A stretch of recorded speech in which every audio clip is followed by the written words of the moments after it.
Hey guys, what's happening? How to add Amazon affiliate links to YouTube Shorts.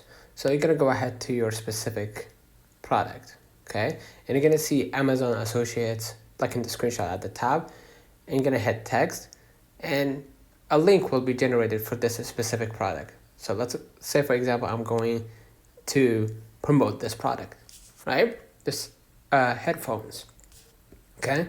And basically, I can see an already generated link from Amazon that I can copy from, right? And you can take that link and go to your YouTube,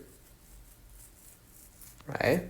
And upload as if you're like going to upload a new video, right? Or a new YouTube short. So for example, I'm uploading this video. Okay.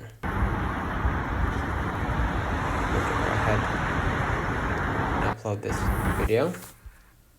Okay, I'm gonna hit next. In the description, you can go ahead and add the details of that video, right? You can write your caption right here, whatever, right? So let me first upload it. Okay, and I'm gonna click the three dots next to the short at the top, hit edit, and you could go ahead and add description right here. And add your copied Amazon affiliate link, right? And add it here, right? And basically that's it. Let me know in the comments if this video helped you. Don't forget to like and subscribe. See you in the